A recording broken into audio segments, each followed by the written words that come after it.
never had a problem generating gross. There's a lot of guys that don't have a problem controlling expenses. And there's a lot of guys that don't have a problem generating gross. And I sat down with Bill, and I can sincerely tell you that it was a life-changing experience for me when he started telling me, Helmy, you're doing a great job, but this is what needs to happen here, there, and you'll make a lot of money. And that was a life-changing experience because we went from producing a lot of income and not keeping much on the bottom line to producing a lot of income. Buddy, it was 40, 45% net to gross, and having a return on investment on your money for 15%, which is the average deal at 2 and 3%. And we'll talk about all those numbers and not get ahead of ourselves. But I do this a lot with dealers one-on-one, and it teaches a dealer, it takes some of the mystery out of what goes on in the office. Once you turn the deal in, once you've done all the things these guys are talking about and turned it in, then what happens? And is it right? And how can you check up on them? That's the big thing, and particularly the dealers, because if your office manager has all the control and you don't know how to go back behind her, you're vulnerable. And I've had, over the years, worked with some dealers who, for one reason or another, have gone out of business, either intentionally or unintentionally. We do a fair amount of work with dealers who've been out of trust. We've been put in situations where the bank's sitting there holding all the keys, and we get a phone call, can you come up and see if we can do anything? And it is not a fun experience. It's not a fun experience for the dealer. It's extremely, extremely stressful. People have literally died going through the process because it's so stressful. So once all the dust settles, we sat down and we've talked, and we've had for either legal reasons or tax reasons or whatever, had to go back through the books together and go through the numbers. And I've had a couple of them say to me after the fact, listen, if I'd have known this before, I'd have made a whole lot of decisions differently, number one. And number two, I'd still be in business today. So what I'm going to try to show you is what all these, when somebody's talking about source 10, source 20, source 56, all of this kind of stuff, when they're talking about schedules, when they're talking about the general ledger, when they're talking about the financial statement, what is all that stuff? I mean, unless you took a lot of accounting in college, and even if you did, a lot of it's not terribly applicable to dealerships because they teach you all about manufacturing companies. They don't teach you about a business that's got 5 independent businesses running inside of one store. So I've got a tremendous amount of respect to anybody who can do that, to run, because you've got your service department, your parts department, your new car, your used cars, and you've got F&I all going on, plus a body shop. It's a complicated business. So the accounting has to be complicated to keep up with that, all of those different departments. Okay, by design it has to. Otherwise, you've got one big huge number, and you can't break it down into what's going on in the individual departments, and then you can't hold people accountable, and they get away with whatever they want to get away with. So I'm going to go pretty quickly through this, but if you got questions, stop me. Bill's going to jump in here as we get to pieces that cover his presentation too, and so that's kind of how we're going to approach this. So what we're going to do is we're going to talk about, now that you've made your money, how do you keep it? One of the dealers that I started working with several years ago taught me the 3 rules in business. He said, Greg, do you know what they are? And I said, no, what's rule number 1? He said, collect the money. He said, you know what rule number 2 is? Collect the money. What's rule number 3? Collect the money. You don't collect the money, you're out of business. I don't care what money we're talking about, whether it's a holdback, whether it's a warranty, whether it's a contract, whether it's a vehicle receivable, whether it's a down payment, whether it's an incentive. If you don't collect all the money on a deal, you didn't make what you thought you made on the deal. Okay? If there's a $2,000 incentive and the office never applies for it, or it doesn't get applied for under the right code, you didn't make $2,000. If it's a $2,000 incentive, you made 0 on a $2,000 deal. It doesn't show up till after the fact. It doesn't show up until the salesman's been paid, the sales manager's been paid, the general manager's been paid. It doesn't show up until after the fact. Everybody's got their commission except the dealer.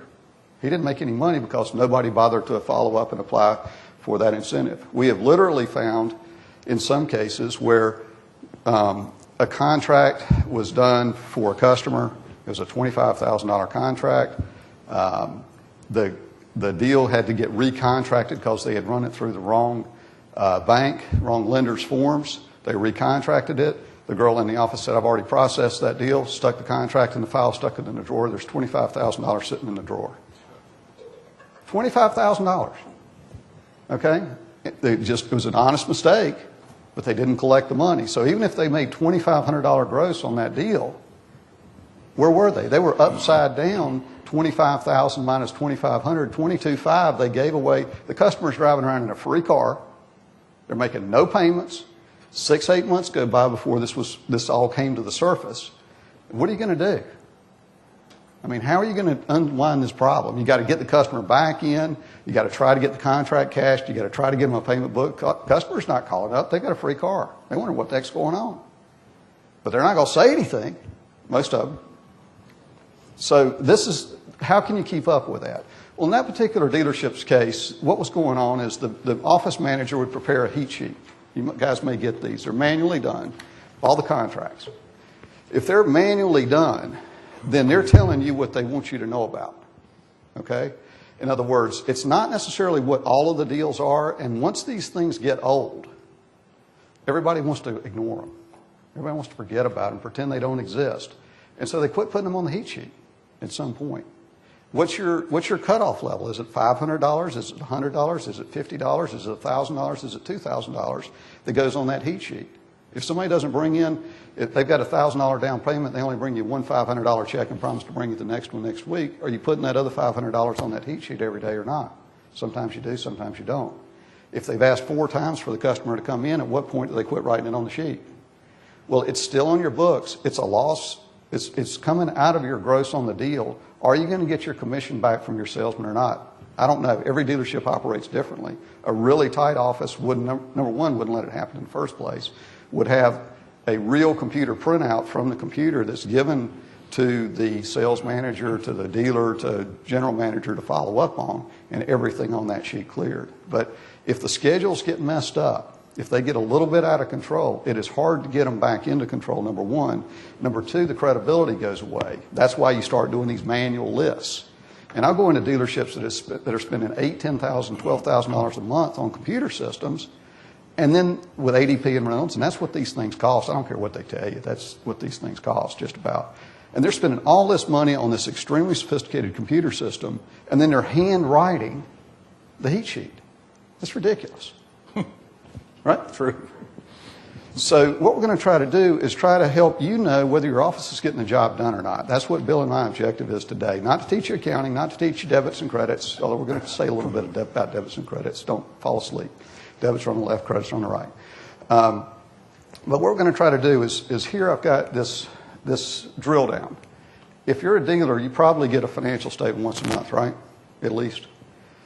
The question is, can you go from the financial statement to a source document? A source document is a check, it's a bill of sale, it's an RO, it's a parts ticket, it's a journal entry. Can you make that trail? Very few dealers, I submit, can do that. Very few that I work with. You agree? Yes, sir. Absolutely. Why should you need to know that? Well, because if you know how to go from one to the other or vice versa, then you can tell what's going on in your store. Okay, again, I don't want to teach you accounting necessarily, but if you understand how this is all fitting together, you can manage it. You can't manage what you don't know. So the way it works is the financial statement is the end result. You've got a check that you write. It gets posted by the journal, the cash disbursements journal, which feeds into a schedule of all the checks for the month, which feeds into the general ledger, which is a complete transaction history for the month, which feeds into the financial statement. Now, is everybody asleep? Okay.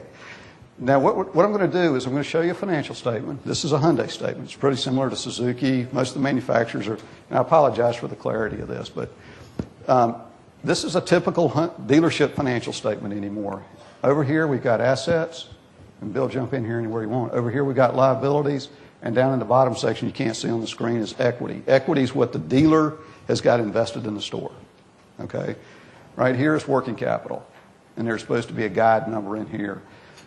Up here, we're going to focus on 3 accounts today in the interest of time because we only got a little over an hour to do all of this. We're going to look at contracts in transit, we're going to look at receivables, and we're going to look at lien payoffs, the 3 items I've circled. On this financial statement, this column here is the account number. This column here is also an account number. And what we're going to show you next is what makes up these numbers. It's nice, and I bet you a lot of dealers never even look at this page of the financial statements. Let me jump in here if I can, if you don't mind. I have a dealer that bought a store a few years ago, and when he went in the store, he based his decision based on the fact that what the expenses were going to be in that store when he bought it. The first month they got the statement, it was $70,000 higher than what the performance said. That store the previous year had lost $1 million. So now he's looking at a store that has the potential of losing $2 million. He said he was about to have a heart attack when he did that.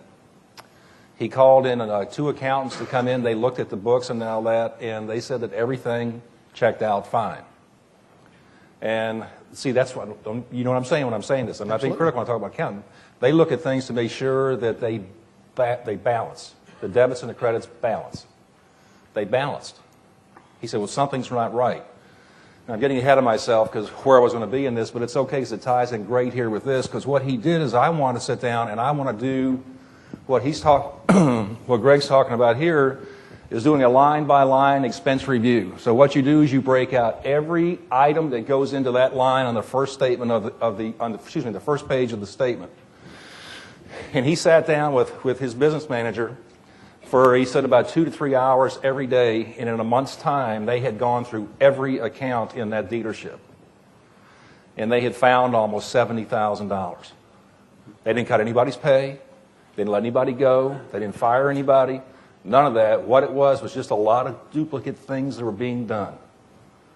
Entries that weren't being properly accounted for in that, and they found all that. So what I'm saying for you right now, in your future, and I tell this to all of our 20 groups, and Helmy, you've heard me say this 100 times. Guys, do a line-by-line expense review every month. Actually, after the first seminar that we had in August, if you remember, a couple of our dealers chose to take advantage of what you're talking about, where they actually flew me into their dealership. We did that, and then you went back and did that, and one of our good friends ended up saving close to $35,000 a month and didn't cut a single human being's pay. Exactly. Yeah. It's, what we call that in 20 group is this is called expense creep. And it just happens. I mean, and people just don't pay attention. And as a manager, or particularly as a dealer, when it's your money, nobody's going to pay attention to your money like you are, because it's your money. I'm not saying when you go back into your dealerships and that is to do this every month. What I'm saying is do a portion of this every month, so that you stay on top of it, so it's constantly in the hopper. So you're staying on top of this. Because, as an example, Helmy, Helmy was a founding member, one of the founding members of one of our 20 groups. And I think the first 2 or 3 years that we had that group, we spent, oh, by the way, would you all turn to page 183 in the book, please? It's under bonus materials 1, whatever that's supposed to mean. All the way to the end of the book, guys. Page 183? Under the bonus material.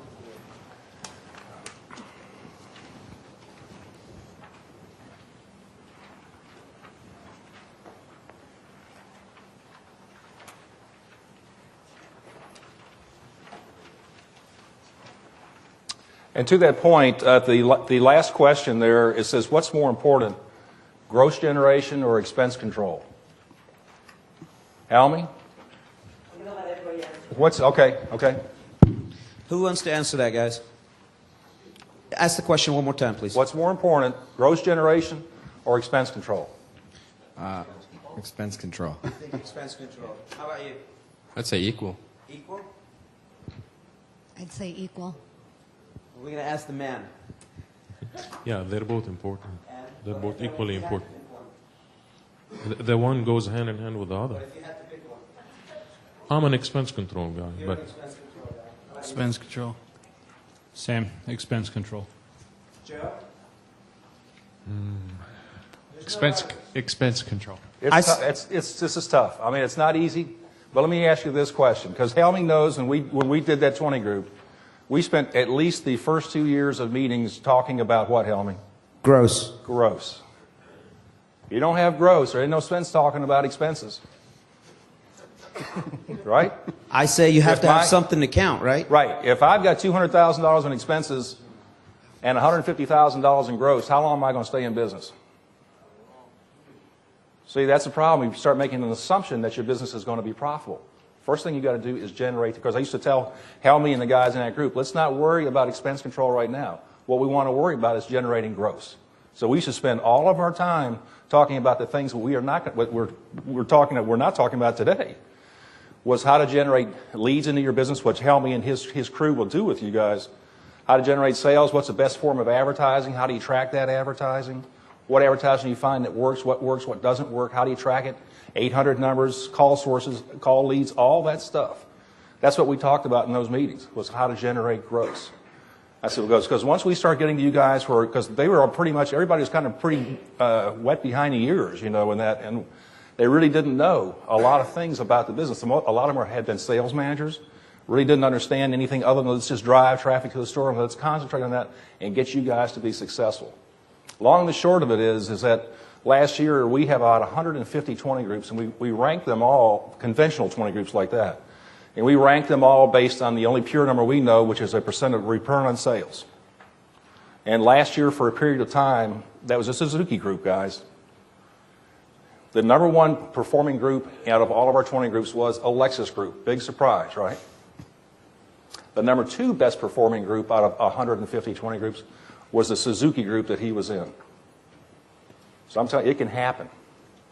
But you've got to have gross before you can worry about expenses. I'm a big fan of controlling expenses, obviously, as an accountant, but you can cut the frivolous stuff, is what Bill's talking about, the duplicate things. You've got 2 uniform contracts, combine them into one, negotiate a better deal, things like that. But you can only cut so far before you start cutting out bone. And that's what he's talking about with the grosses. So both are important. You cannot have one without the others, several of you said. And I'm not here to talk about only expenses today. I'm going to leave the gross side of it to the expert.